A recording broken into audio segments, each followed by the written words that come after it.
Mes amis, bonjour, bonjour. Je suis ici à Mbujimayi, je suis au quartier, c'est quel quartier? Quartier Chikama, ouais. Je vais découvrir un grand monsieur ici, vraiment un grand. Il est exceptionnel. Quand je dis exceptionnel, il est exceptionnel parce que c'est un homme qui a su gérer 25 femmes, 25 épouses. 25 épouses, 400 enfants. Donc, je viens le voir. Je viens le voir. C'est l'apôtre Mwakwidikoni. Voilà, il s'appelle Mwakwidikoni.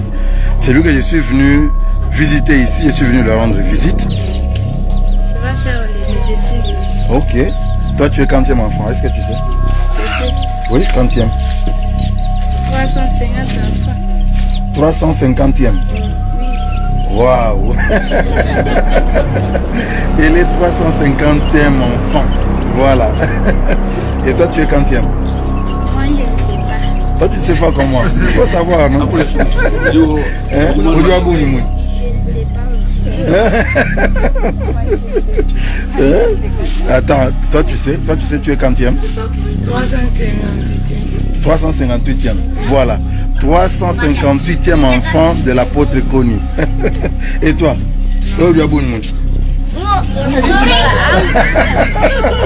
Lui ne sait pas. Et toi, tu sais?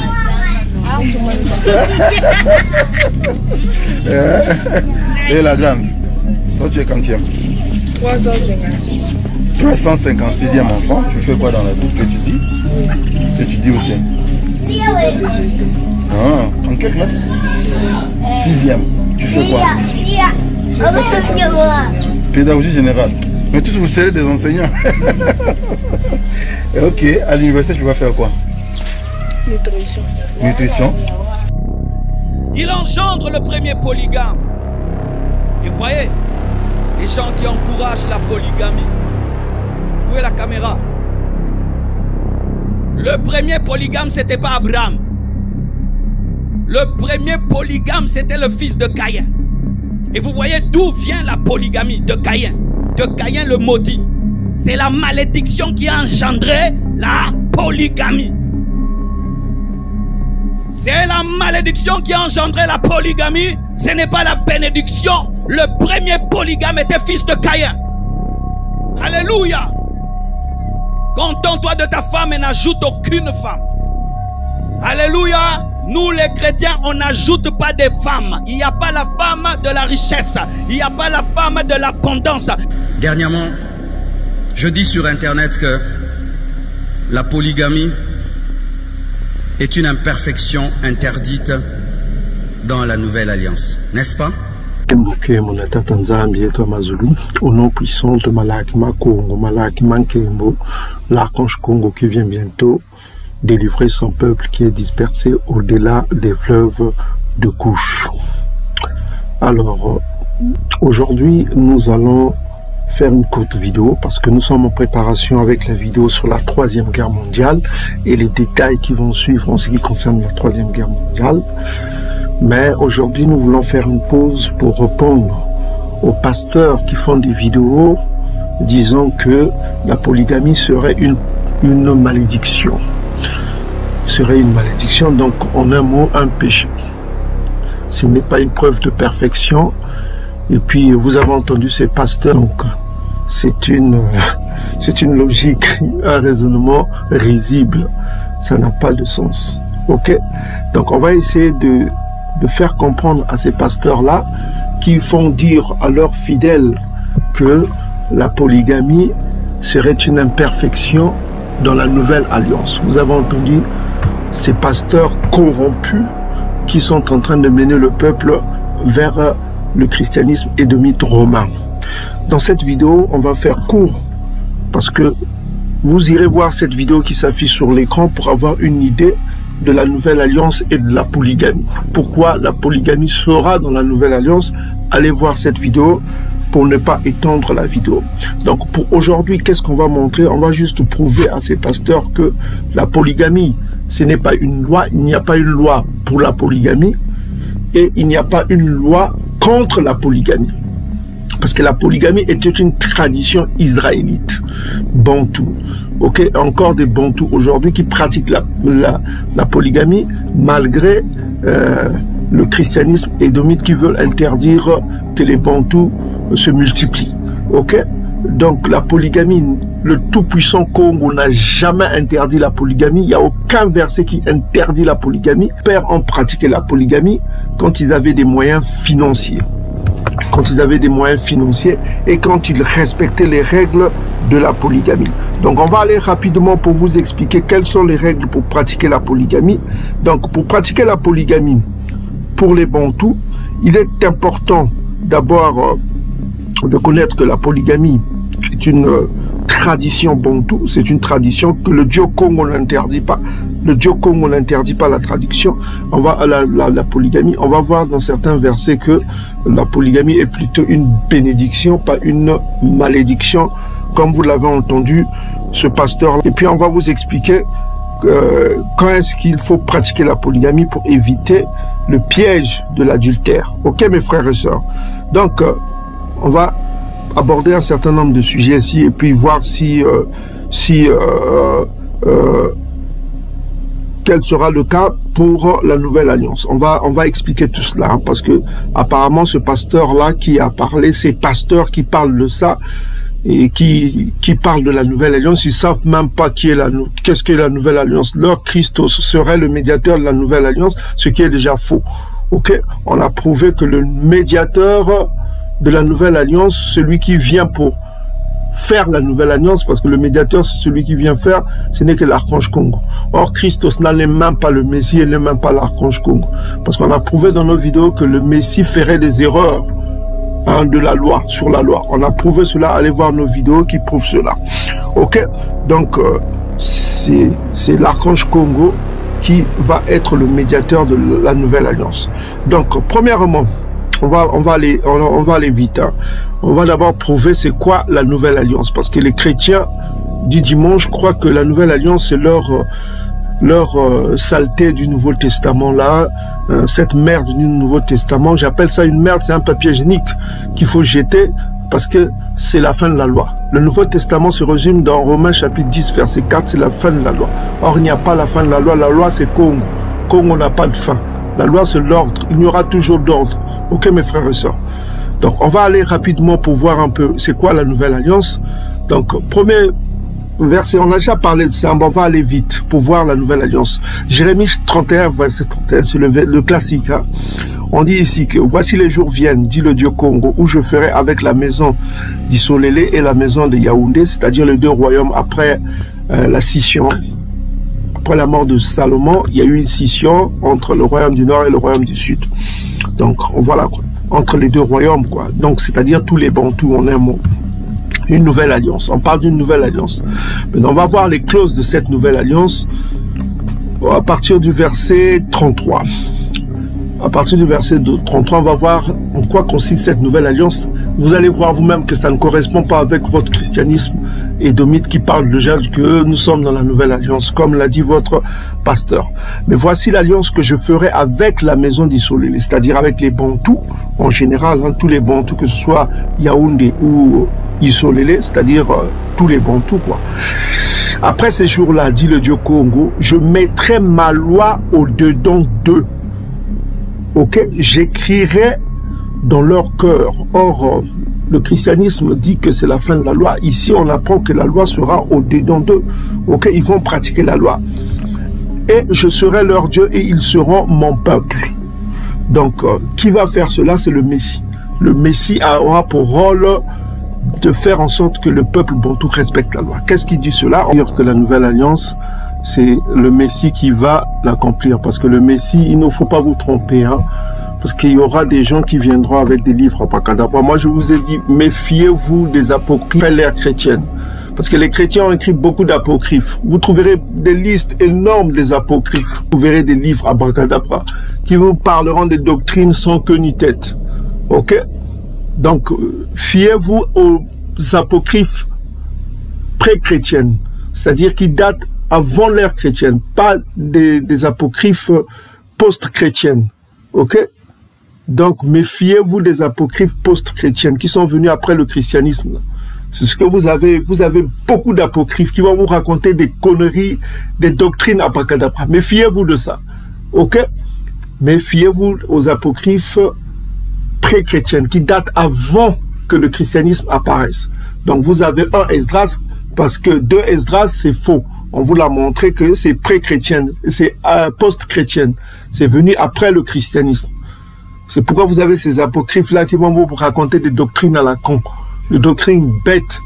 Donc, méfiez-vous de ces apocryphes-là.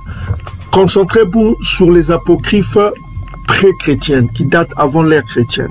Ok? Pour comprendre ce qu'on veut vous dire.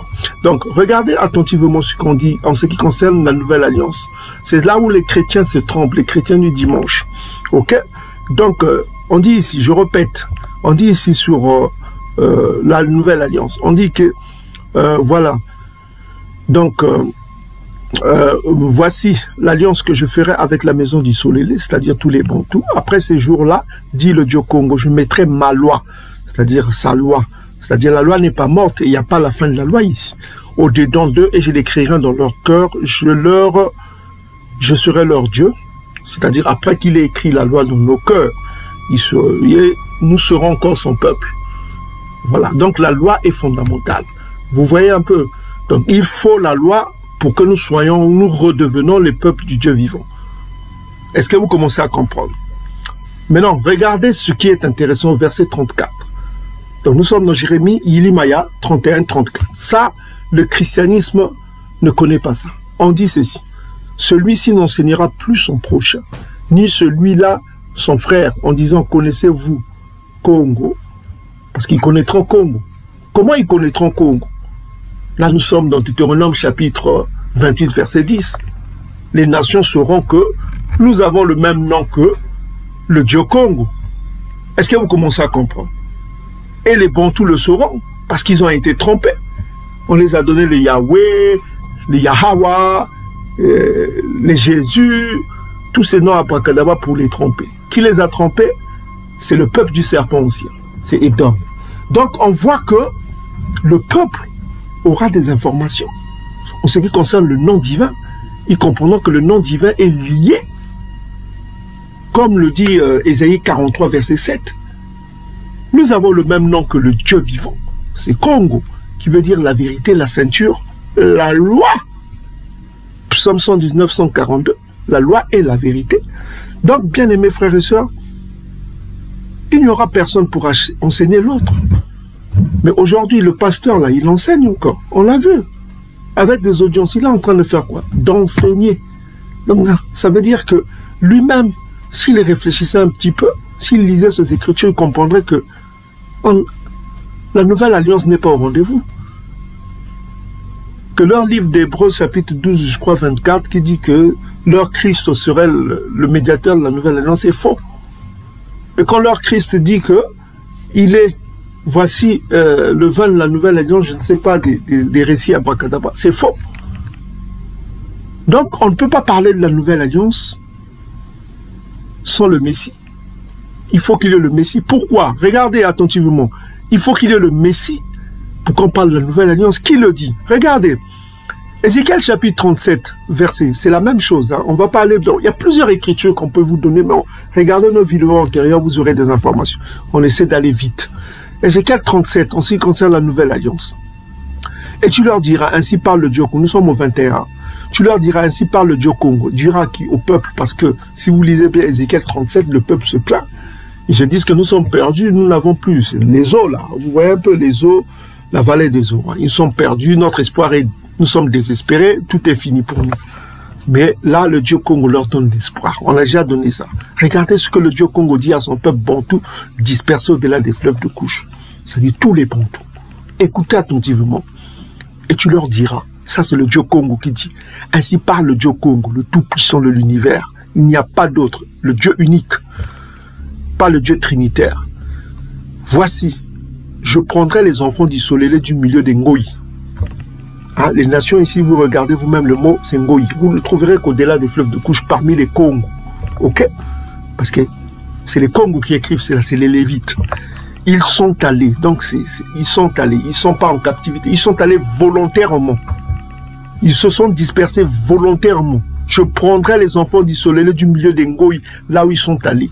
Ils sont allés au-delà des fleuves de couche volontairement. Ils sont allés. Je les rassemblerai. Ça, c'est les mêmes mots que vous trouverez dans Sophonie chapitre 3, verset 20. Je vous rassemblerai, je vous ramènerai. Il y a deux verbes qui sont utilisés dans Sophonie chapitre 3 parlant du peuple dispersé au-delà des fleuves de couche. Sophonie chapitre 3 verset 10 qui équivaut à Ésaïe chapitre 18 verset 1 à 7. Ceux qui apporteront des offrandes. Donc, vous voyez que c'est les mêmes verbes qui sont utilisés. Rassembler, ramener. Que Sophonie a utilisé en parlant du peuple bantou qui est dispersé au-delà des fleuves de couche. Sophonie chapitre 3 verset 20. Rassembler et disperser. Et rassembler et ramener. Donc, je les rassemblerai de toutes parts et je les ramènerai dans leur pays. Vous voyez, les chrétiens du dimanche croient que c'est Amalek dont on parle. C'est Amalek qui est maintenant assis, le prince des Tyr qui est assis là-bas à Salama. Non, on ne parle pas d'eux. Donc ici, vous voyez que vous allez comprendre que la nouvelle alliance ne se fera que lorsque le peuple, là on n'aime pas les chrétiens du dimanche, c'est parce qu'ils ne leur révèlent pas la vérité.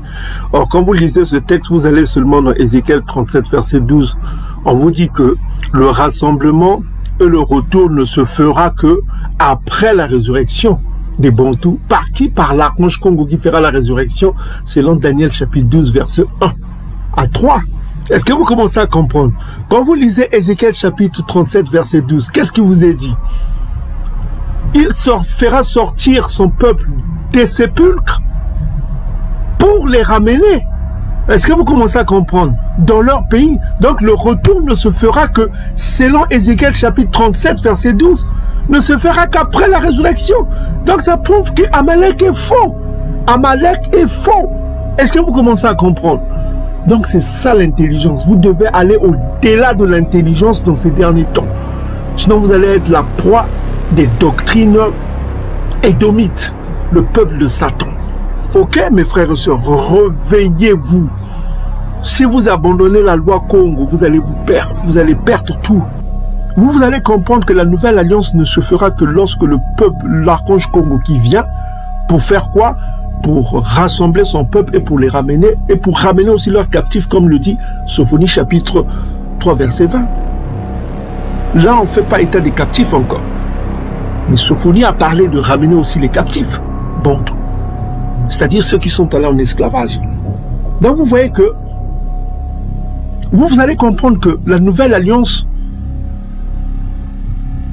ce n'est pas encore dans le chronos. Ce n'est pas encore dans les temps. Nous ne sommes pas encore dans les temps. Donc le christianisme se trompe. Vous comprenez que le christianisme c'est une tromperie, c'est un gros mensonge. Le Messie ce n'est pas votre Jésus. Vous allez comprendre cela. Regardez attentivement, vous allez comprendre qui est le Messie. Vous n'irez pas dans les livres apocryphes qu'on vous donne. Certains prêchent les livres apocryphes post-chrétiennes. C'est faux les livres apocryphes. C'est écrit par les chrétiens, par les Romains. Ne vous fiez pas à ça. Mais fiez-vous aux livres apocryphes pré-chrétiennes qui datent avant l'ère chrétienne. Vous avez Siracide, vous avez Tobie, vous avez quoi d'autre? Vous avez un Esdras, pas deux Esdras. Deux Esdras, c'est post-chrétienne. Un Esdras, et vous avez Baruch, Beluka, Baruch. Vous avez la liste sur l'écran que vous voyez vous-même. Donc, mes bien-aimés frères et sœurs, et puis nous allons comprendre que, regardez, 22 dit quoi? Je ferai d'eux une seule nation. Tout à l'heure, Jérémie a parlé de maison de Yaoundé et maison d'Isolélé, c'est-à-dire les deux anciens royaumes qui étaient divisés après la mort de Salama. Mais là, il fera les Bantous un seul peuple. Il va les mettre ensemble. Donc vous voyez un peu, je ferai d'eux une seule nation dans le pays. Là, ils seront déjà dans le pays d'Isolélé.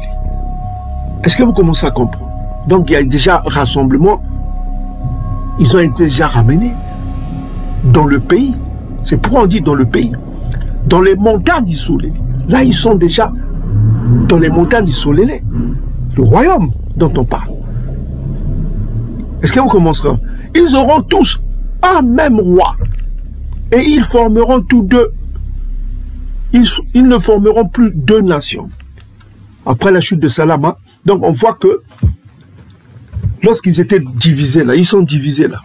Vous voyez que il y a certains Bantous qui n'aiment pas d'autres Bantous, il y a une haine. Vous voyez? Il y a une haine contre les Bas-Congo, il y a d'autres, je ne sais pas, les Bantous de la RDC n'aiment pas les Bantous du Congo-Brazza, il y a une haine.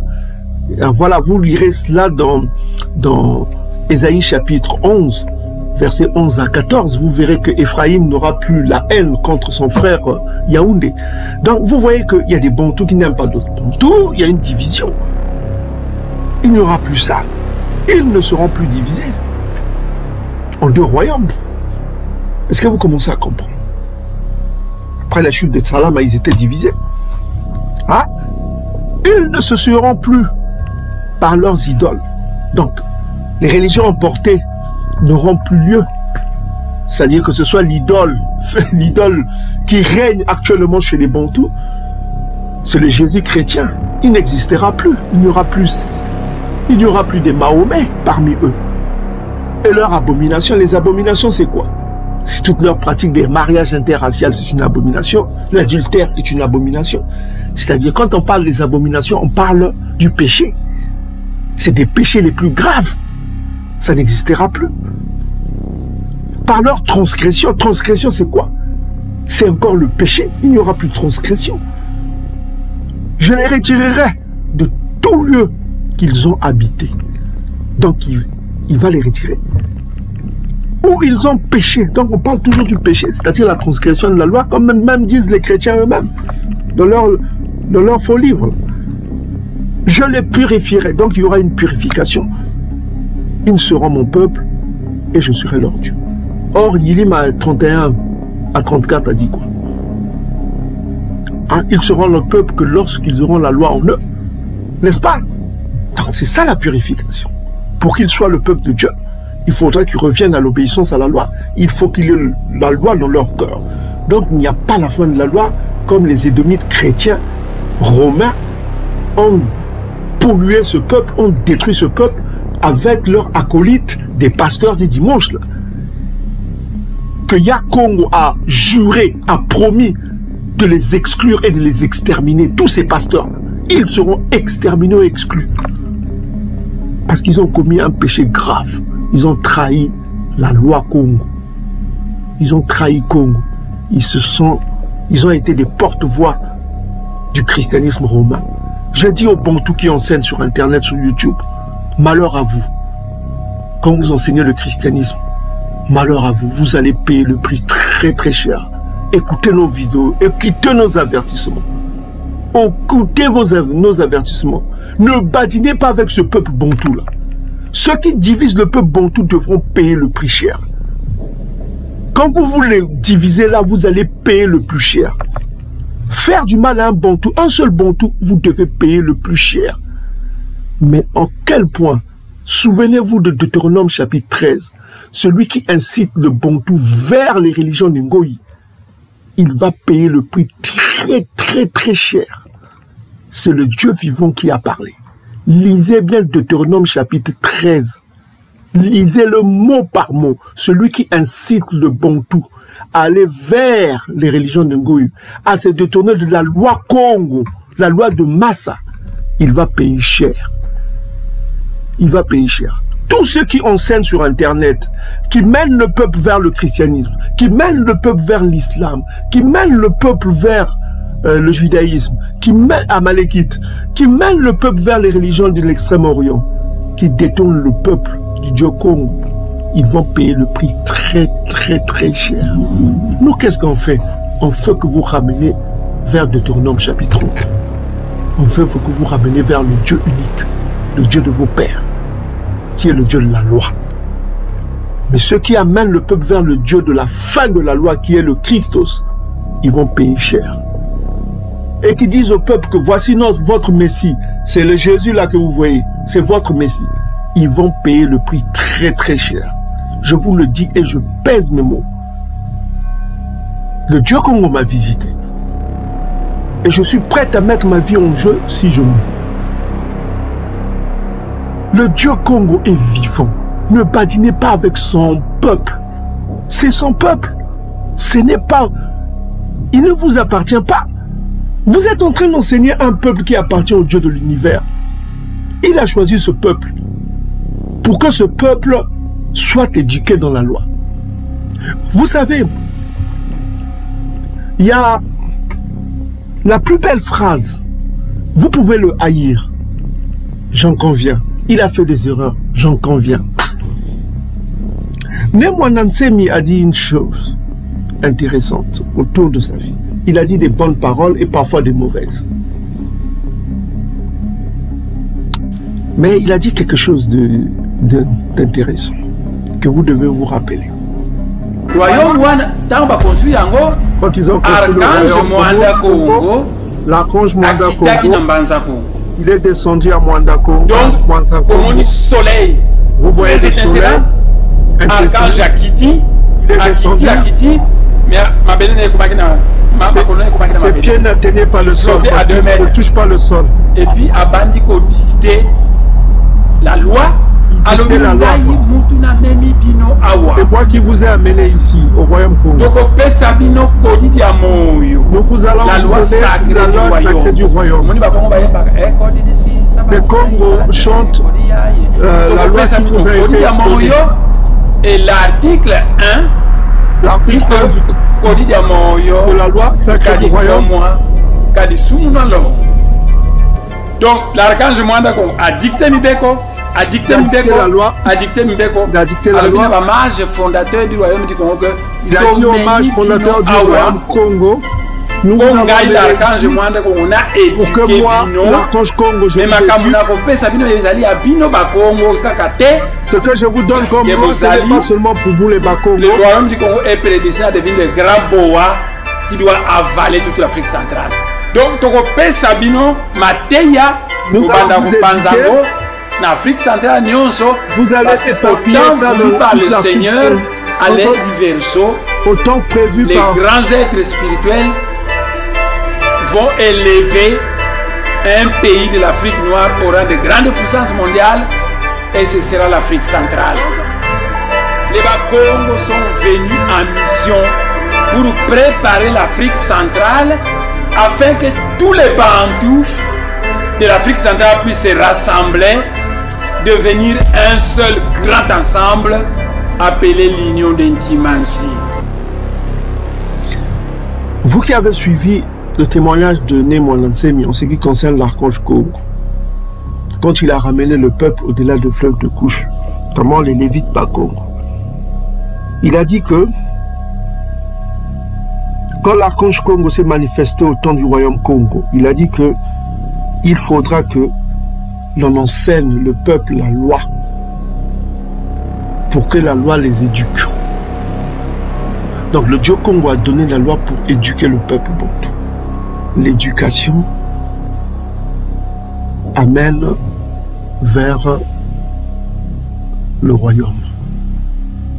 Proverbe chapitre 7, versets 2 à 3. Vous lirez chez vous. Donc, bien-aimés frères et sœurs, écoutez attentivement. Vous allez voir l'escroquerie du christianisme édomite et puis on va parler de la polygamie dont tu as parlé au début de la vidéo. Donc, je vais vous parler de quelques versets rapidement pour vous parler de la nouvelle alliance. Maintenant, le Dieu Congo dit ici que je leur purifierai, ils seront mon peuple. Ce n'est qu'après cette purification qui passe par la loi qu'ils seront le peuple bantou, redeviendront le peuple bantou, le peuple du Dieu Congo. Ils pourront se revêtir du nom Congo parce qu'il faut honorer ce nom-là.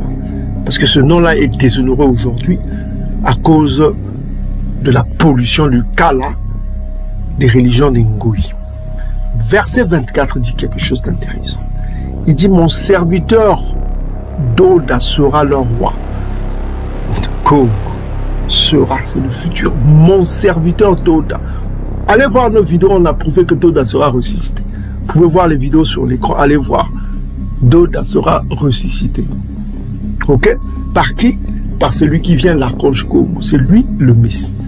Mon serviteur Doda sera leur roi, ils auront tous un seul pasteur. Un pasteur, c'est un berger, c'est un chef. Donc ça veut dire que c'est le Messie. C'est le roi. Ils suivront quoi? Mes ordonnances et ils obéiront à mes rois et ils les mettront en pratique. Donc vous voyez qu'il y a toujours le souci du Dieu Congo sur la loi, sur l'obéissance. Regardez, ils suivront mes ordonnances et ils observeront mes lois et les mettront en pratique. Donc il parle d'un roi qui sera Doda et il parle d'un pasteur qui sera Doda et il dit que ils suivront mes ordonnances et observeront mes lois et les mettront en pratique. Donc il parle de la loi et il parle de la pratique de la loi. Donc vous voyez que nous avons ici l'esprit Congo. C'est quoi l'esprit Congo? L'esprit Congo veut que nous observons les ordonnances. L'esprit Congo nous demande de mettre en pratique la loi. C'est cet esprit-là qui revient.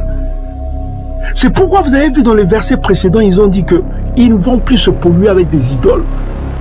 Ils ne vont plus se polluer avec tout ce qu'ils ont actuellement là. Parce que nous sommes dans l'imperfection actuellement. Nous sommes dans l'imperfection. Pourquoi?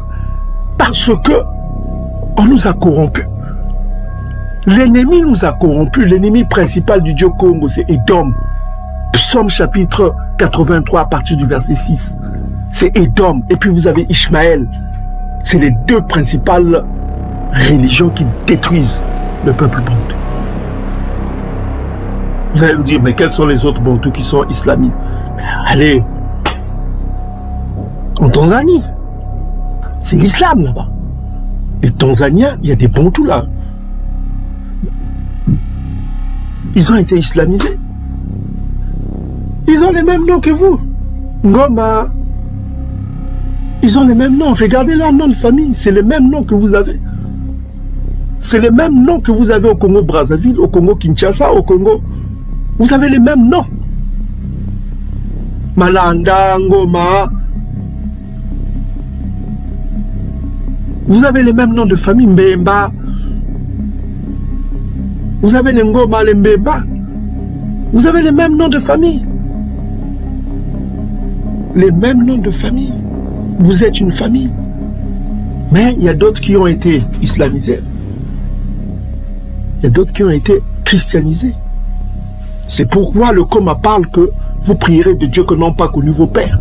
Le Dieu de bois représente le christianisme et de pierre qui représente l'islam. Deutéronome chapitre 28, 64, vous serez des dispersés. C'est écrit. Donc ici on apprend quoi? On apprend qu'il y a un archange Congo qui vient et on apprend qu'il y a un roi. Ce n'est pas votre christianisme qui vous parle qu'il y aura un roi des rois qui vient. Mais ici on parle de Doda. Mais qui est ce Doda là? Écoutons la promesse du Dieu Congo en ce qui concerne Doda quand il était vivant. Écoutons la promesse. Psaume chapitre 89 verset 20. Ça c'est la promesse. Une promesse se réalise. Regardez ce que le Dieu Congo a promis à David quand il était vivant. Regardez, écoutez attentivement. J'ai trouvé qui Doda, mon serviteur, je l'ai oint. Le verbe oindre indique le Messie. Je l'ai oint de mon sainte huile. Donc vous voyez qu'ici que Doda, vous savez Doda était oint comme tous les rois. Hein? Bantou était oint par les Lévites. Hein? Ça c'était la tradition. Mais là on apprend que Doda a été aussi oint par le Dieu Congo lui-même. Le Dieu de l'univers. Le Dieu Congo. Aucun roi bantou n'a été oint par le Dieu Congo lui-même. Que ce soit Salama.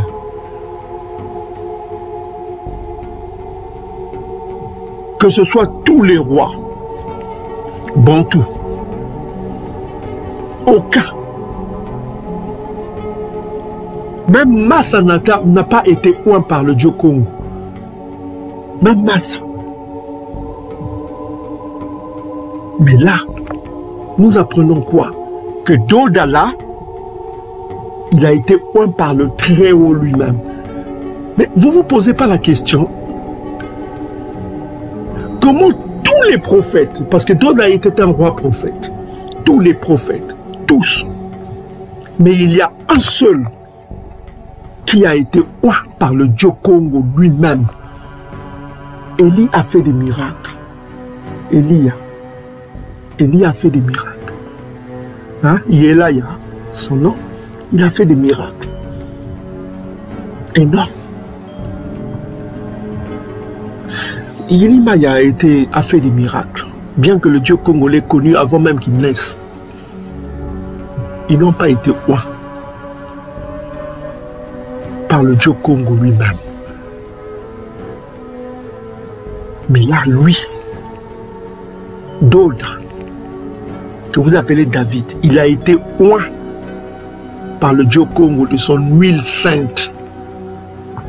Maintenant, regardez Doda là. Doda, c'est pas le fils de Doda dont on parle ici. On parle de David, de Doda. Regardez la puissance. On vous a prouvé qu'il sera ressuscité par l'archange Congo qui vient, qui va le ressusciter pour être le roi des Bantous. C'est grave ce que vous faites. Vous qui enseignez sur Internet, c'est grave. Vous allez payer le prix très très cher. Si vous ignorez cela, vous allez être vaporisé. C'est pas une blague.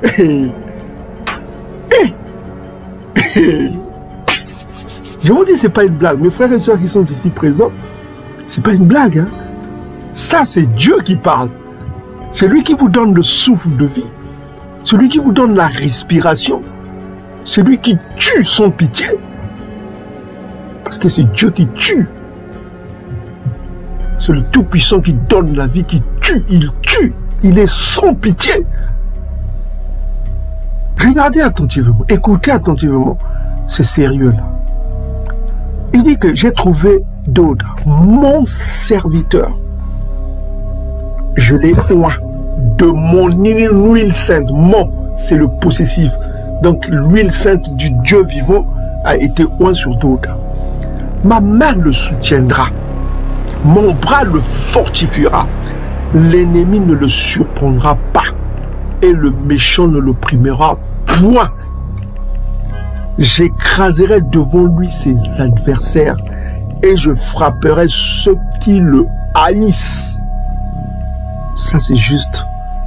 Ma fidélité et ma bonté seront avec lui et sa force s'élèvera par mon nom. Le nom Congo, c'est qui? C'est l'archange Congo qui va l'aider. Je mettrai sa main sur la mer et sa droite sur les fleuves.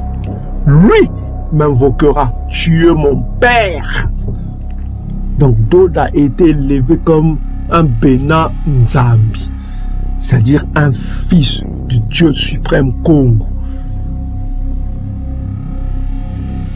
Lui m'invoquera, tu es mon père. Il appellera le Dieu Congo père. Mon Dieu est le rocher de mon salut. Et moi je ferai de lui, de qui? De Doda. Pas de son fils, pas de n'importe qui, de lui Doda, le premier-né Congo. Doda est le premier-né, le plus élevé des rois de la terre. Doda n'était pas le plus élevé des rois de la terre, mais il sera le plus élevé des rois de la terre. C'est pas beau ça. Et Ésaïe l'a confirmé. On voit que Ésaïe 55, verset 3 à 4 a confirmé cela, que Doda sera roi de la terre, le Congo. Donc, voilà quoi. Donc, on apprend beaucoup de choses ici. Maintenant, ce qui est intéressant, c'est ça. C'est la suite. La suite prouve que c'est un humain, ce n'est pas un être divin. Écoutez ce que... Je lui conserverai toujours ma bonté et mon alliance lui sera fidèle. Je rendrai sa postérité éternelle. Donc, on voit que ce n'est pas un être divin dont on parle ici. On rendra la postérité de Doda éternelle, éternelle, sans fin. Ok, mvula namvula, Congo. Donc je rendrai sa postérité éternelle. Je rendrai sa postérité et son trône comme les jours de Dieu. Son trône comme les jours de Dieu. Si ses fils abandonnent ma loi et ne marchent pas selon ses ordonnances, s'ils violent mes principes, Ils n'observent pas mes commandements, je punirai la verge, leur transgression par les coups de leur iniquité. Donc on voit que c'est un être qui aura une postérité, qui avait déjà une postérité, c'est un être humain. Ce n'est pas un être divin dont on appelle le premier-né, dont on appelle qui régnera éternellement. Donc vous voyez que on parle ici de Dauda, qui est un être humain, qui a une postérité, qui a des enfants, qui avait des enfants en son temps. Mais Dauda se pose la question, parce qu'on a prouvé que Dauda sera ressuscité. Il a parlé de sa résurrection, on l'a prouvé dans nos vidéos. Dauda a parlé de sa résurrection. Maintenant, regardez attentivement. On revient dans... On a vu que c'est qui Dauda là? C'est le Oint du Tout-Puissant, c'est le psaume chapitre 89, verset 20, qui a été Oint d'une huile sainte. On a prouvé déjà qu'il sera ressuscité. N'est-ce pas? Donc ici on apprend Ézéchiel 37, verset 24, on revient, on dit que mon serviteur Dauda sera le futur leur roi. Ils auront tous un pasteur. C'est toujours Dauda. Ils suivront mes ordonnances et ils observeront mes lois. Jérémie 31 l'a confirmé, 31 verset 34. Les lois seront dans les cœurs des Bantous. Donc vous voyez que le Dieu Congo attache beaucoup d'importance à la loi, ce qui n'est pas le cas avec le christianisme édomite qui veut nous détourner de la loi, manger de tout ce qui se vend au marché, alors que l'archange Congo viendra détruire tout ce qui mange qui ne respecte pas les lois diététiques, selon Ésaïe 66, versets 15 à 17. C'est clair que c'est contre le christianisme. Le christianisme nous encourage à manger le ngoulou, le porc, les ngola, c'est-à-dire les pachanchas, toutes ces abominations. Mais nous disons non, parce que le christianisme édomite est l'ennemi des Bantous, comme l'islam est l'ennemi des Bantous. Le judaïsme amalékite est l'ennemi des Bantous. Nous ne devons pas suivre ces trois religions faussement abrahamiques. C'est des religions qui nous éloignent du Tout-Puissant. Ok? Or, le Koma de Bankaka nous rapproche du Tout-Puissant. Juste la loi. Tatanzami nous a donné la loi. Le Dieu Congo nous a donné la loi. Deutéronome 33, verset 4. Bien-aimés frères et sœurs. Verset 25 nous dit quoi? Ils habiteront le pays que j'ai donné à mon serviteur Yankaba. Donc on voit qu'ils vont s'installer dans le pays d'Isolélé. Oh, et quand habitaient vos pères, c'est-à-dire que les Bankaka, là où habitait Yankaba, là où habitait Iseka, tous ces noms-là, Iseka. Regardez le nom de Isaac. Allez faire les recherches. Je parle à ces Bantous-là kémétisés, là, qui parlent de Kémet, hein, qui veulent suivre les religions des Ngoyi, des Soudano-Kamites. Je leur demande, allez examiner le nom de Isaac. Hein? Si vous trouvez le nom Seka, vous devez vous interroger. Pourquoi le nom Seka, Saka, qui veut dire rire, en Kikongo? Pourquoi le nom dans le nom d'Isaac? Allez réfléchir, allez voir le nom d'Isaac. Hein? Allez voir le nom d'Isaac. Vous remarquerez que ce nom-là, qui date avant l'ère chrétienne, hein? Regardez le nom d'Isaac là. Vous remarquerez que son nom est lié à un verbe qui existe au-delà des fleuves du Couche, qui veut dire rire. Allez voir. Est-ce que c'est un hasard? Vous direz que c'est un hasard. Soit vous êtes idiot, soit vous êtes bête. J'ai dit toujours aux Kémet là, quand je discute avec eux, donnez-moi une prophétie. Des livres des morts, des livres qui ont laissé les Égyptiens, ils ont laissé beaucoup de traces. Donnez-moi des prophéties qui parlent de l'esclavage qu'a subi le peuple bantou et les Kamites eux-mêmes. Mais moi, je vous donnerai des preuves bibliques qui parlent de la prophétie du Dieu Congo sur l'esclavage et sur tout ce que nous subissons comme oppression et comme pillage de la part de ceux qui nous haïssent. Donc, bien aimés frères et sœurs, au verset 25, on nous dit quoi? Ils habiteront le pays que j'ai donné à mon serviteur Yankaba et quand habitaient vos pères. Et ils habiteront eux et leurs enfants. Donc, ils auront des enfants, contrairement à ce que le Dieu romain, Jésus Christ, nous dit que vous serez comme des anges. Là, on apprend qu'ils auront des enfants et les enfants de leurs enfants à perpétuité. Et mon serviteur Doda sera leur prince. Quoi? Pour toujours. Pour toujours. C'est le prince. Pour toujours. Et on a vu que dans Ézéchiel 43, 44, il commettra des erreurs. Ce Doda là, ce Messie là. Le Messie commettra des erreurs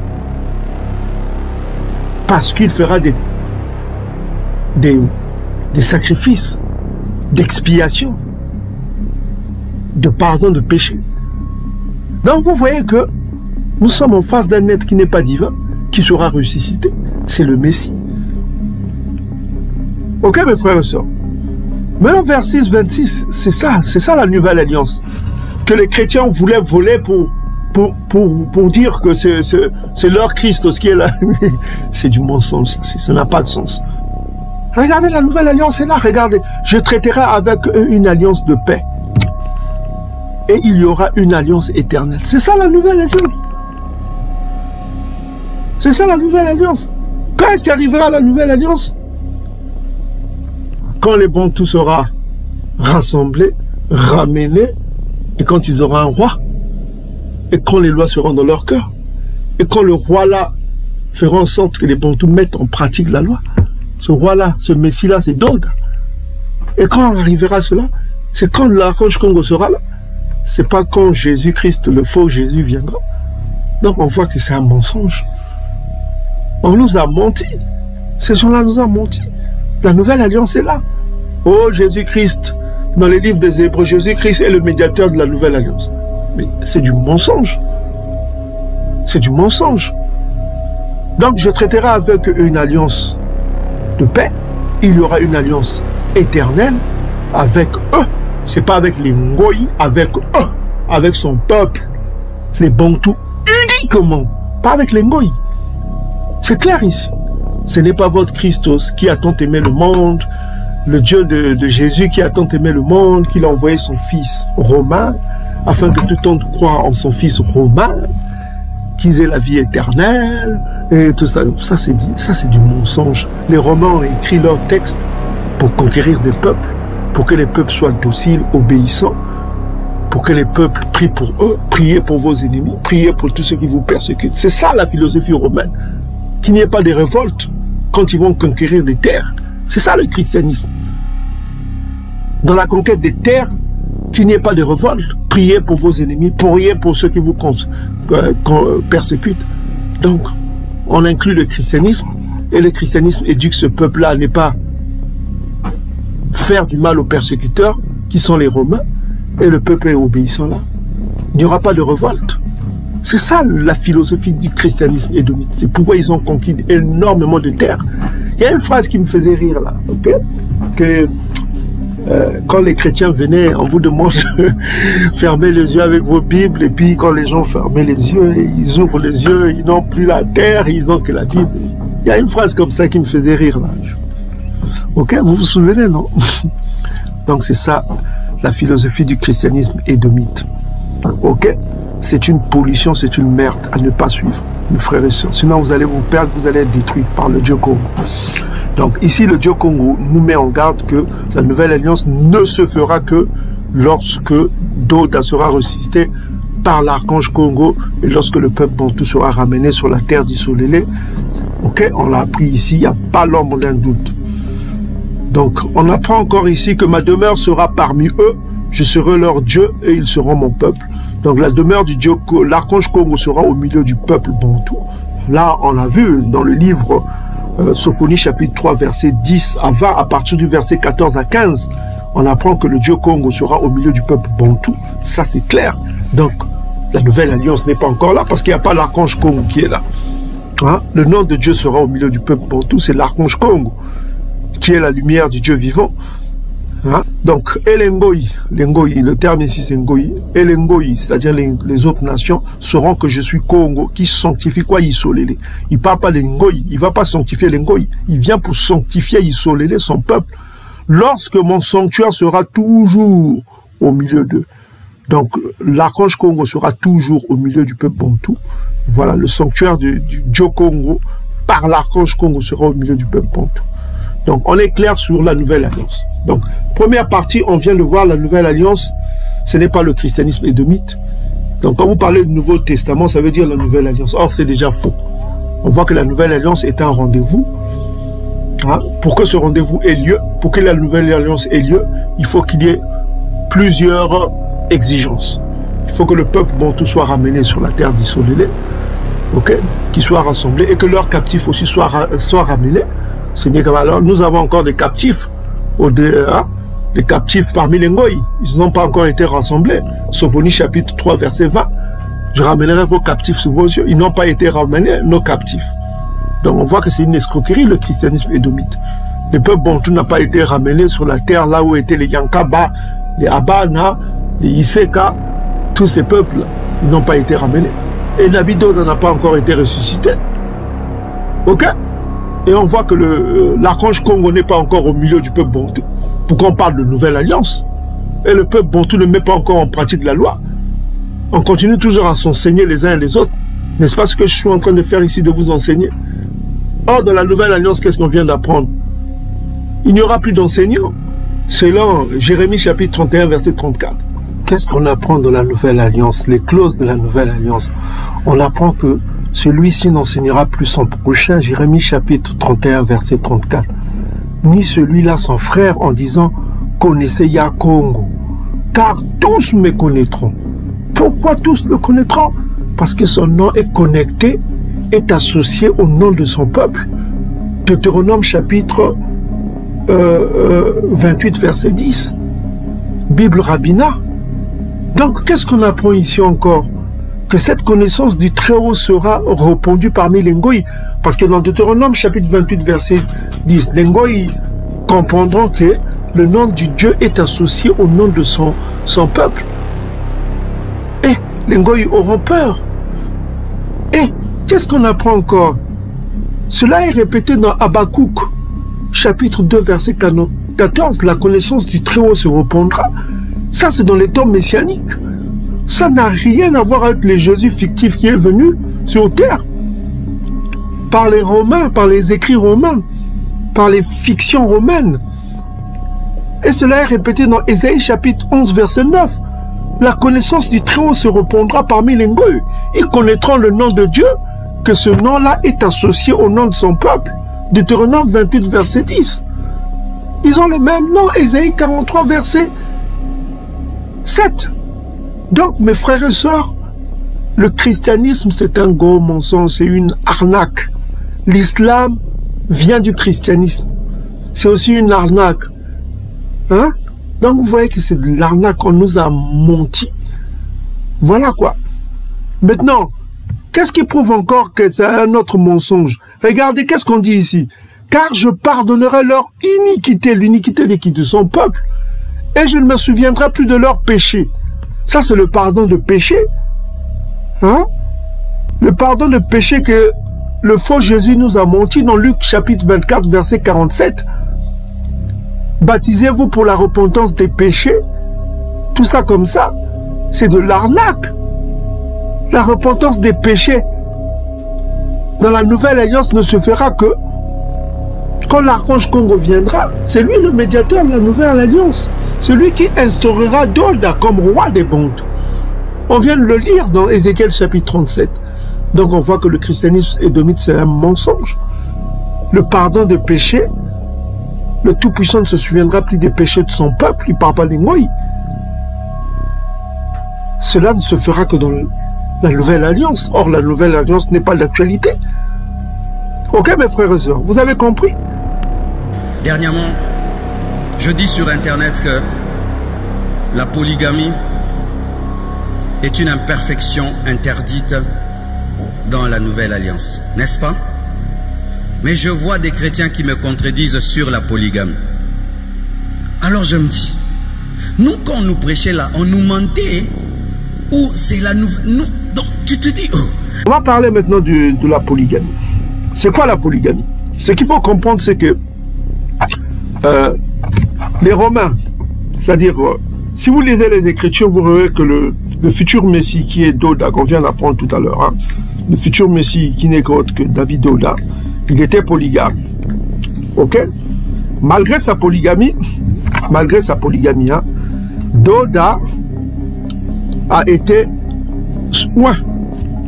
Hein, il a été oint par le Dieu très haut.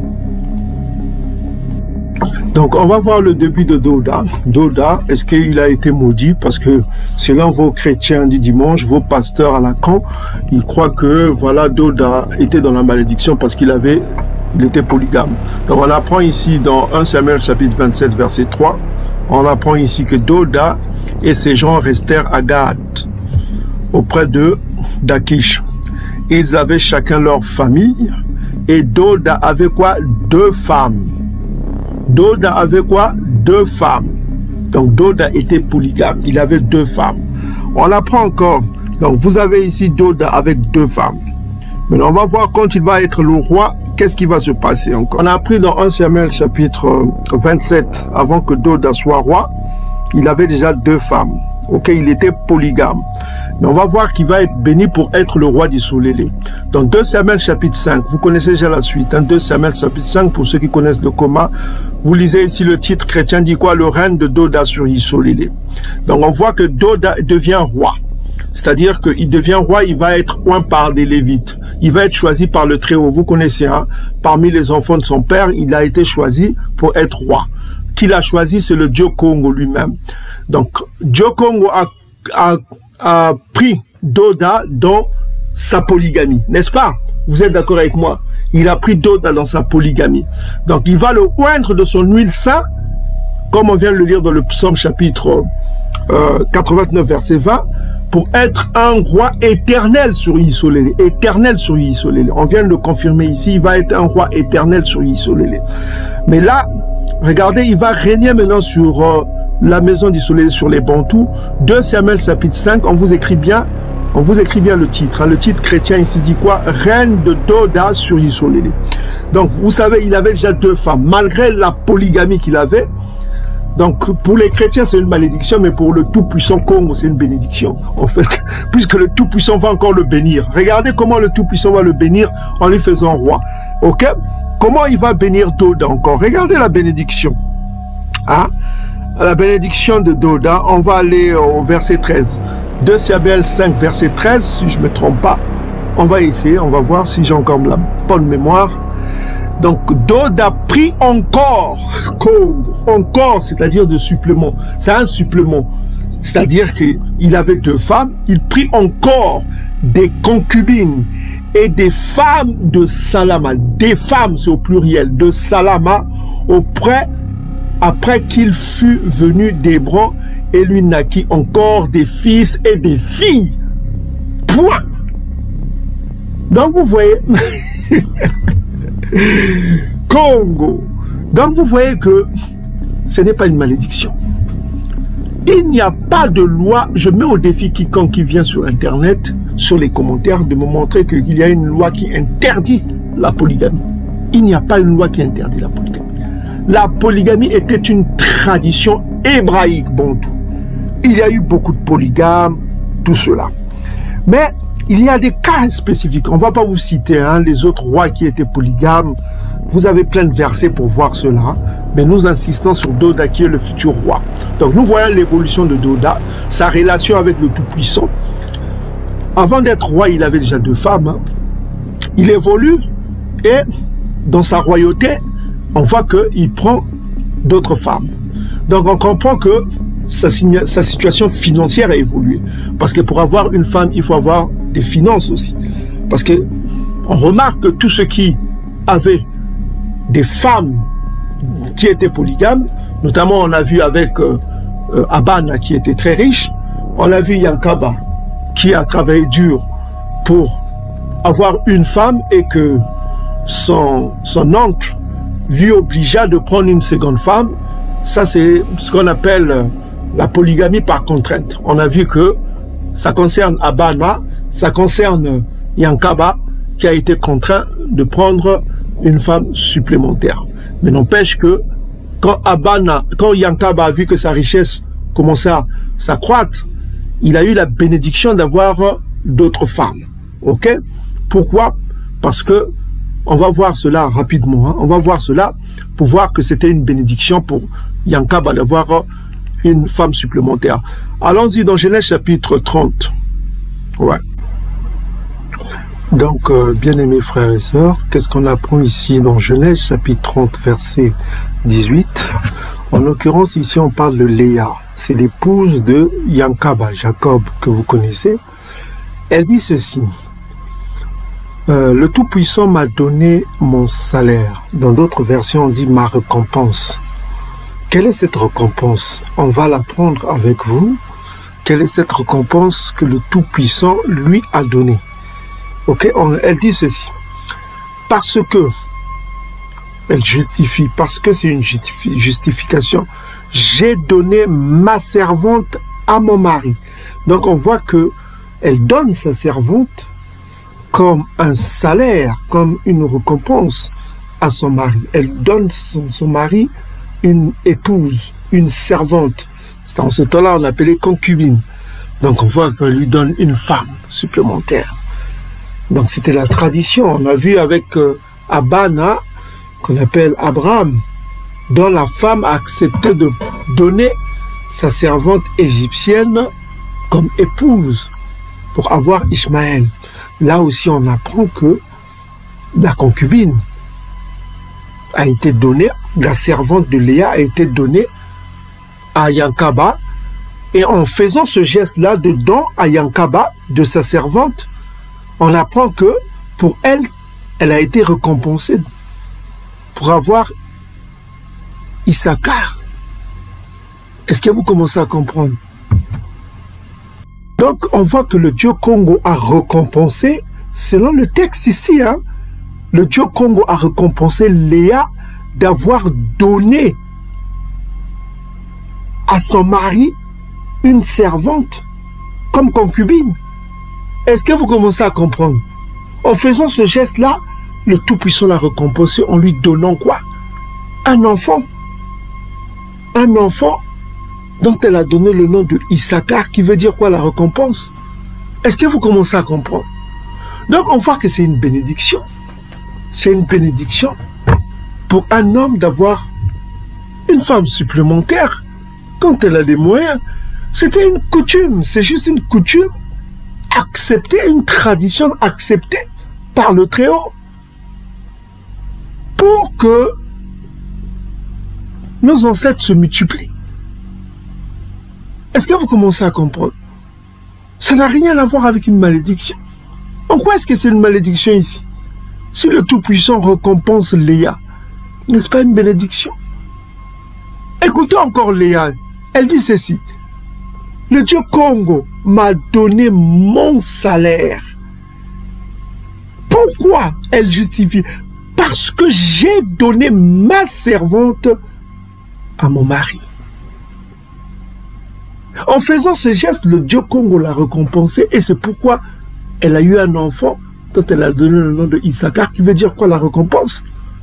Pourquoi? Parce qu'elle a donné sa servante à son mari.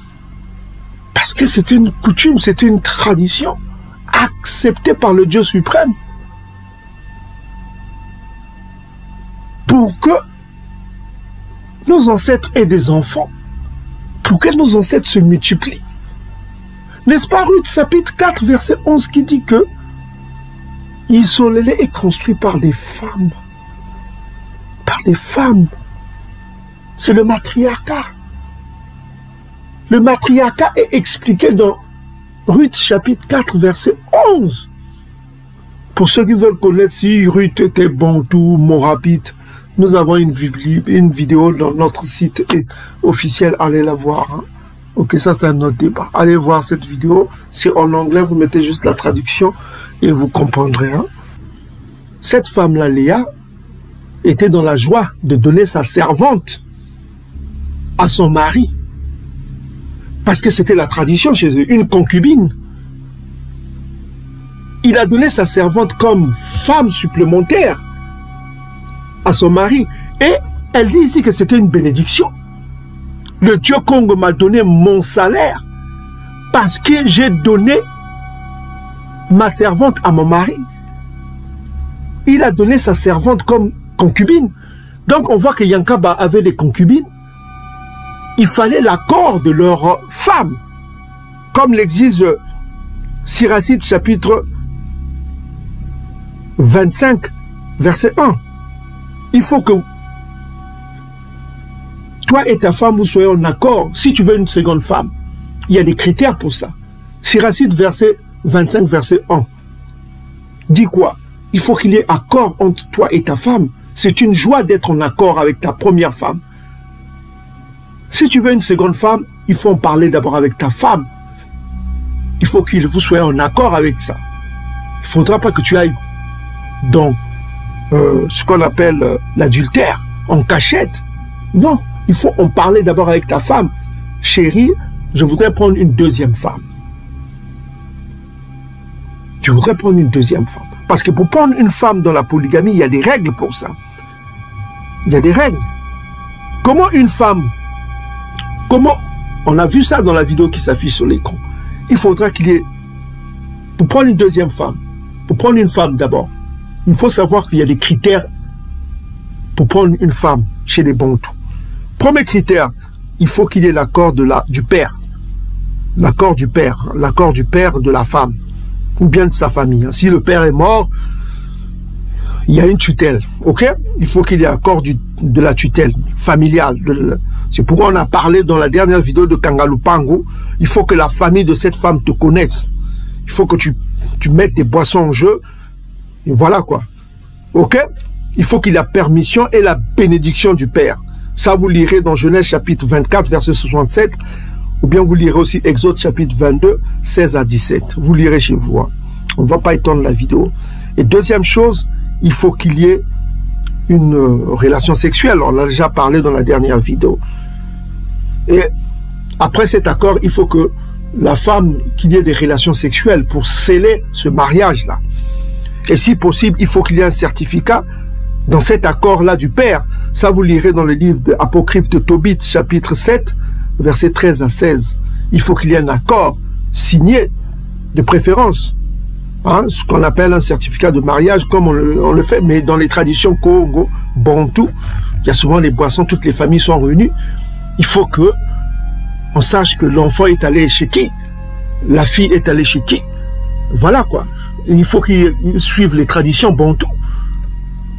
Il faut que les familles s'unissent. Il faut que, voilà, pour qu'il y ait une bénédiction, les enfants soient bénis. Que les deux familles se connaissent. Vous comprenez? Ça ne se fait pas dans le désordre. Dans l'adultère, ça c'est l'adultère, ça. Est-ce que vous commencez à comprendre? Donc, on vous a donné des versets que vous pouvez vous référer. Permission de la famille, Genèse chapitre 24, verset 67. Exode chapitre 22, verset 16 à 17. Ça inclut les relations sexuelles avec. Si possible, un certificat, vous lirez dans les apocryphes Tobit, le livre de Tobit, apocryphe 7, chapitre 7, 13 à 16. Vous lirez chez vous. Hein. On ne veut pas que la vidéo s'étende pour que vous compreniez cela. Ok, mes frères et sœurs. Donc, maintenant, pour cela, il faut en parler à sa femme. Et puis, il ne faut pas réduire les nécessités de la deuxième femme. Ok, mes frères et sœurs. Et de la première femme, il ne faut pas réduire les nécessités de la première femme quand vous avez une deuxième femme. Ok? De Samuel, hein? Il était le mari de Anne, le père des enfants dans le premier Samuel. Yelakana Elkana pratiquait la polygamie. Il était polygame, ok? Il était un polygame. Vous pouvez le lire dans le livre de 1 Samuel. Vous aurez des informations sur le père de Samuel. 1 Samuel chapitre 1. Donc on apprend ici que malgré qu'il habitait dans la montagne d'Éphraïm, il appartenait à la tribu lévite. Les livres de Chroniques déclarent qu'il était un lévite. Donc on apprend que Yelakana était lévite. Les livres de Chroniques déclarent qu'il était lévite. Quel livre de Chroniques? Donc vous pouvez lire dans 1 Chronique chapitre 6 à partir du verset 16. Vous pouvez lire chez vous. Donc on apprend que Yelakana était un lévite.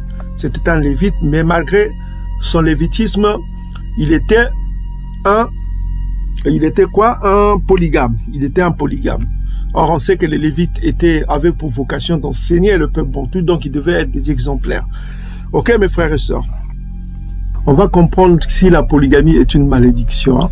On va voir un grand sacrificateur, Yayenda. Yayenda, comment il s'est comporté à l'égard du roi Joas en ce qui concerne la polygamie. Vous allez comprendre que la polygamie n'est pas une malédiction dans les traditions hébraïques bantou. Ok? Dans les traditions hébraïques bantou, ce n'est pas une malédiction. Ok? Donc, ceux qui veulent contredire dans les commentaires, il faut que vous alliez dans les livres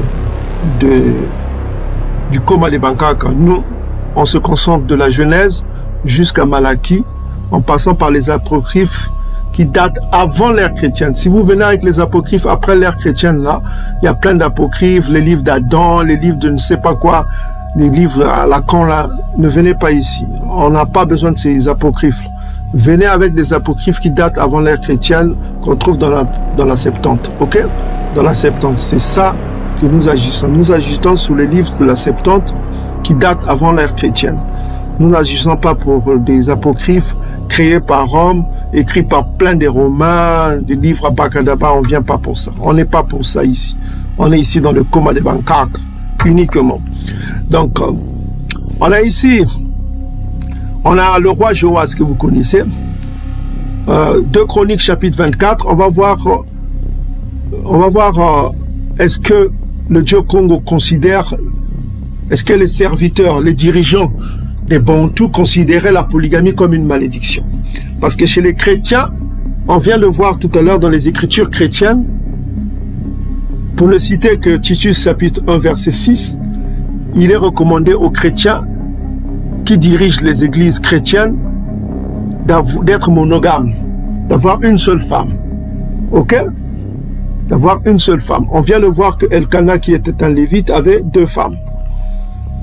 Et on vient de voir, on va voir ici, selon les chrétiens, leur dirigeant doit, c'est un devoir, hein, doit être marié à une seule femme. Donc, c'est la monogamie. On va voir d'où vient cette tradition-là des chrétiens.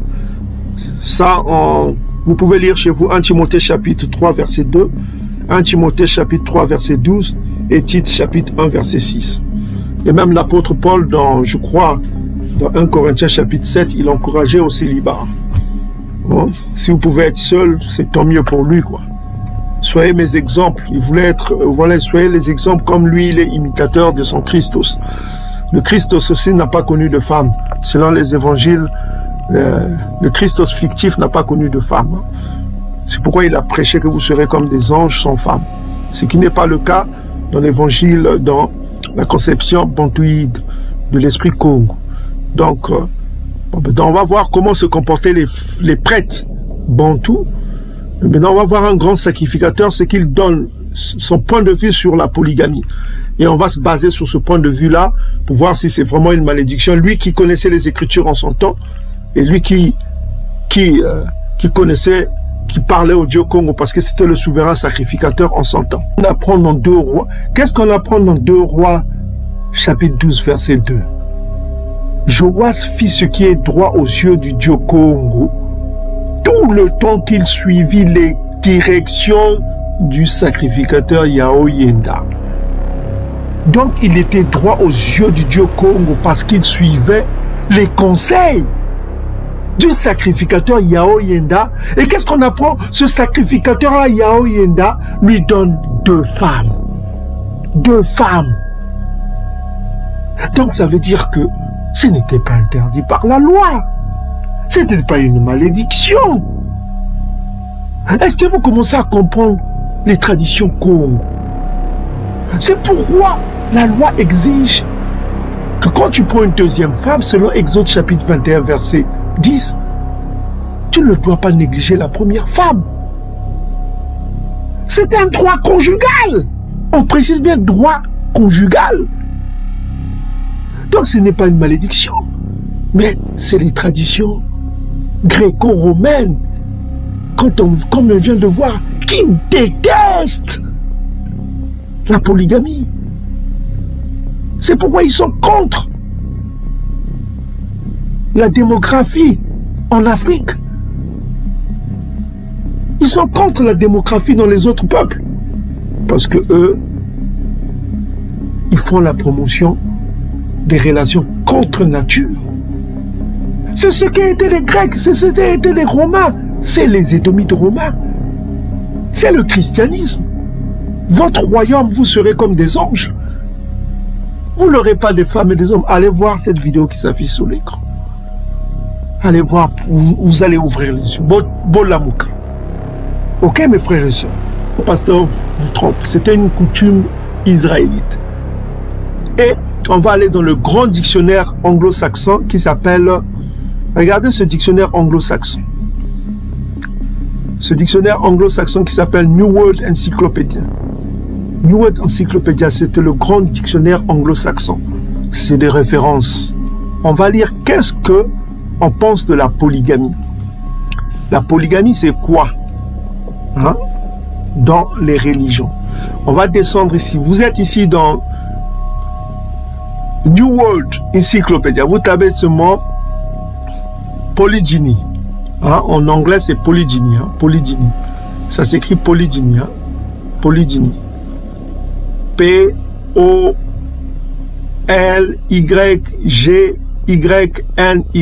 Polygynie. Vous tapez polygynie dans New World Encyclopedia. Vous tapez seulement sur Google, New World Encyclopedia, vous tapez polygynie. Ça veut dire le terme grec qui veut dire avoir plusieurs femmes. Hein. Voilà. C'est une forme plus courante de polygamie. Hein. On dit que c'est une forme plus courante de le mot polygamie. Maintenant, on va aller voir dans la section religion. On va aller là. Dans quelle section? On va aller dans la section pour voir polygamie humaine 2. Donc, polygamie humaine. Ok. Voilà. Donc, vous allez dans la section polygamie humaine et puis vous descendez ici. On dit quoi? On va souligner pour que chacun lise. Ok. On va aller polygamie pratiquée. Voilà. On est là.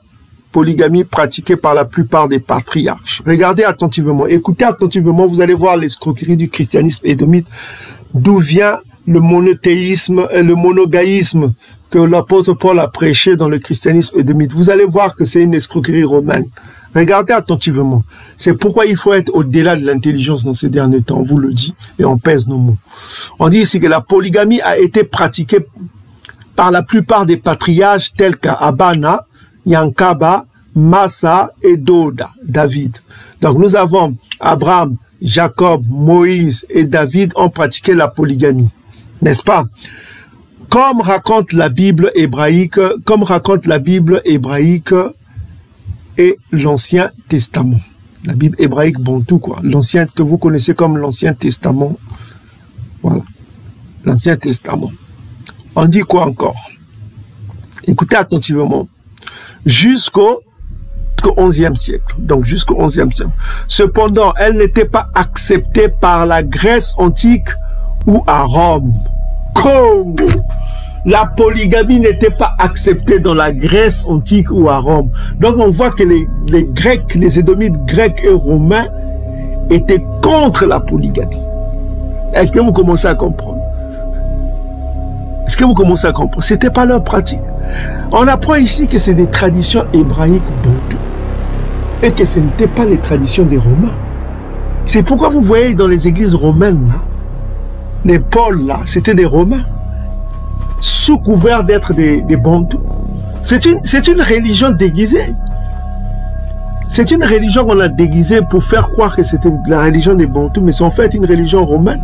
Là où on loue les Romains, que les Romains ont plus de foi que les autres bantous, que leur Christos dit que les Romains ont plus de foi. Donc vous voyez que les Romains ne pratiquaient pas. Cependant, la polygamie n'était pas acceptée par les Romains. Qu'est-ce qu'on apprend ici? La polygamie n'était pas acceptée par les Romains. C'était pas une pratique romaine. Hein? On vous le dit et on pèse leurs mots. C'était pas une pratique romaine. C'était une pratique hébraïque bantou et les patriarches ont pratiqué. Les patriarches pratiquaient la polygamie. On vous dit d'abord que les patriarches pratiquaient la polygamie. Et qu'est-ce qu'on apprend? Que les Romains ne pratiquaient pas la polygamie. Ce n'est pas une culture édomite, romaine. Est-ce que vous commencez à comprendre? Mais c'est pourquoi vous avez la monogamie dans le christianisme. Il y a une anti-polygamie dans le christianisme. C'est pourquoi quand on interroge le Christ sur ce qui concerne les femmes, la femme de l'autre, la femme, il dit que non, non, non, vous vous trompez, vous serez comme des anges. On voit qu'il y a une misogynie dans cette phrase. Vous serez comme des anges. Vous n'allez ni vous marier, ni prendre des femmes. Il y a une misogynie là. Et on voit la misogynie. Misogynie, c'est le fait de ne pas aimer les femmes, quoi. On voit ça dans 1 Corinthiens chapitre 7. Le Paul là qui incite les gens à être comme lui, à être célibataires. Donc, vous voyez, qu'est-ce qu'on apprend ici? Que la polygamie n'était pas acceptée par la Grèce antique ou Rome. N'était pas acceptée, mes frères et sœurs. C'est pourquoi vous avez quoi? 1 Corinthiens chapitre qui vous dit quoi? Vous devez vous marier avec une seule femme. C'est romain, ça. C'est pas les traditions. On vient d'avoir que le prêtre, le grand prêtre Bantou, hein, qu'est-ce qu'il a fait dans 2 Chroniques chapitre 24? Le grand prêtre Bantou, qu'est-ce qu'il a fait? Il a donné au roi 2 femmes. Yao Yenda. Il a donné au roi Bantou 2 femmes. Pourquoi il a fait cela, si c'était interdit? Hein? Yao Yenda serait l'équivalent de vos pasteurs aujourd'hui. N'est-ce pas? Il serait l'équivalent de vos pasteurs. C'est comme si un pasteur aujourd'hui qui donne 2 femmes. Yao Yenda était un grand prêtre.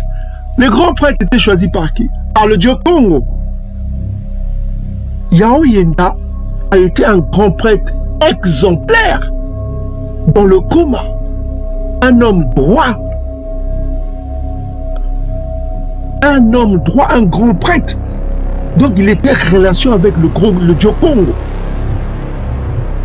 Et il a donné au roi 2 femmes. Il a donné au roi Bantou 2 femmes. Un roi juste. Un roi qui était droit aux yeux du dieu Congo. Il lui a donné 2 femmes pour qu'il ait des enfants. Mais qu'est-ce qu'on apprend aujourd'hui? Une malédiction, ce n'est pas une bénédiction pour la nouvelle alliance. Mais la nouvelle alliance, elle n'est pas encore à jour. Parce que l'archange Congo n'est pas là. Parce que Doda n'a pas été ressuscité. Parce que les Bantous n'ont pas été rassemblés ni ramenés.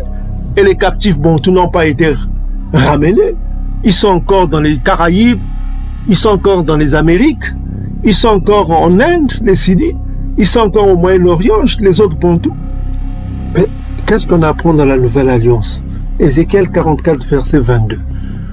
On dit qu'ils ne prendront pour femme ni une veuve, ni une femme répudiée, ni une femme répudiée.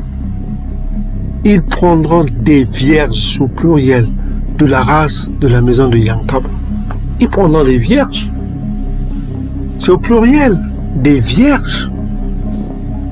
Pas une femme, ils prendront des vierges, c'est au pluriel. Ça, c'est la nouvelle alliance, ça, c'est dans le nouveau temple, ça, c'est l'ère messianique. Les Lévites prendront des vierges au pluriel. Pas des femmes repudiées, mais des vierges. Ils ne prendront pas une femme repudiée, mais ils prendront des vierges.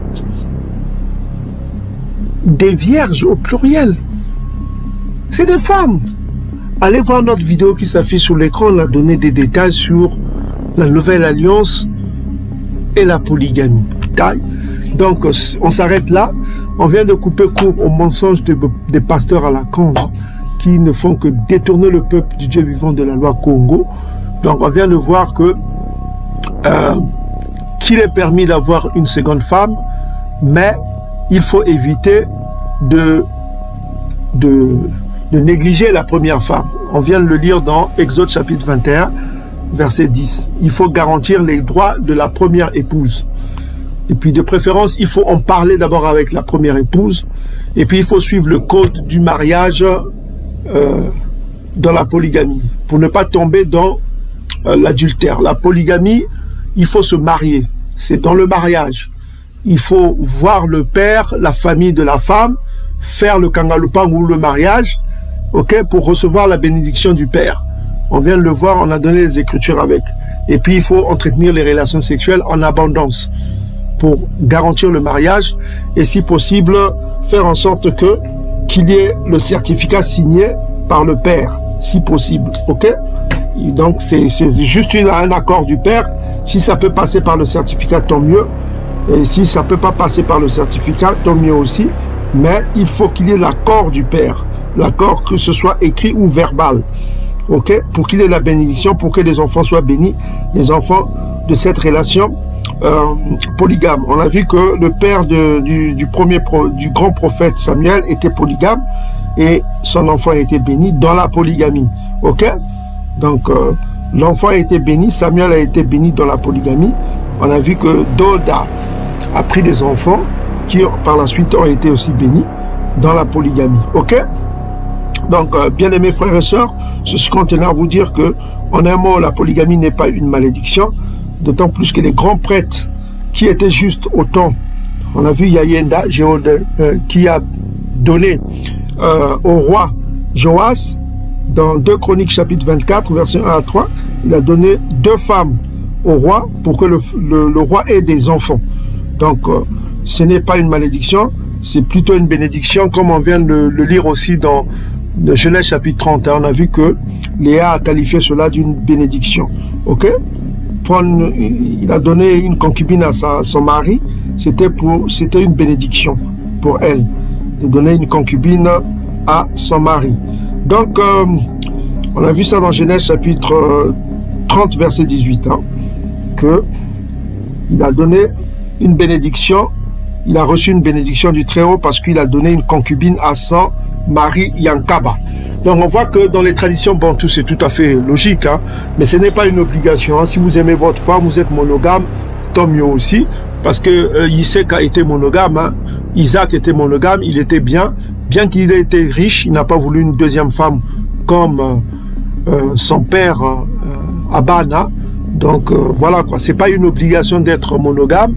On a eu des grands hommes qui ont été monogames aussi, dans le coma. Voilà quoi. Voilà quoi. On a vu le prophète Isaac était monogame, il a eu ses enfants. Donc on a eu beaucoup d'exemples aussi des gens justes qui étaient monogames. La monogamie n'est pas interdite et la polygamie n'est pas interdite. Ok? Mais elle doit se faire dans les règles. Ok? De préférence quand on a des moyens, on a de l'argent. Il faut avoir de l'argent. Et puis on a vu que tous ceux qui étaient polygames dans le coma étaient des riches. Ils avaient leur argent. On a vu les prêtres, les Lévites qui étaient riches, notamment le père de Samuel, il avait son argent, parce que les Lévites en subvenaient à leurs besoins, hein, par le peuple bantou qui aidait les Lévites, qui habitaient un peu partout, on subvenait à leurs besoins. Et puis on a vu que c'est en majorité des rois qui étaient très riches, et les patriarches étaient très riches. Aban a été riche, Yankab a été riche. On a vu que Isaac aussi était riche. Ok? Isaac avait beaucoup d'argent. Donc ça, vous pouvez le lire dans le coma des Bankaka que Isaac était riche. Hein. Vous avez plein d'exemples. Genèse chapitre 24, vous pouvez lire tout. Vous verrez que Isaac était très riche. Et il a donné son héritage à ses enfants. Yankaba donc était aussi riche. Donc, je crois que la polygamie, il faut avoir des moyens pour ça. Et puis, il faut en parler à sa première épouse. On vient de le voir. Hein. Siracide chapitre 25 exige que vous soyez en accord avec votre femme. Ok, mes frères et sœurs. Donc, c'est ce qu'on tenait à vous dire aujourd'hui. On reviendra en force avec la vidéo sur... on prépare une vidéo sur la 3e guerre mondiale qui aura des détails. Sur le frère qui a posé la question en ce qui concerne Est-ce que nous devons fuir le pays d'Édom comme l'exigent les prophéties, hein? On répondra à cette question, mais pour l'instant on prépare la vidéo sur la 3e guerre mondiale, comment elle va se dérouler. On répondra aux frères aussi qui ont posé d'autres questions. Soyez bénis partout où vous êtes, peuple Bantou. Donc pour ceux qui ont fêté les fêtes d'Ngoyi, tant pis pour vous, hein. Voilà quoi, rien n'a changé, hein. Vous êtes rentrés dans le nouveau calendrier romain, rien n'a changé. Le ciel est là, la lune est là, le soleil est toujours là, donc rien n'a changé. Vous avez fait vos bonnes années, rien n'a changé. Donc vous avez suivi le calendrier romain, rien n'a changé. Donc voilà quoi, vous avez glorifié les dieux romains, tant pis pour vous, on ne peut rien faire pour vous. Ceux qui se réveillent, soyez bénis partout où vous êtes, que Yakongo règne et que Nabido soit ressuscité qui règne et que les Bantous règnent et Salama, soyez bénis, nous reviendrons en France.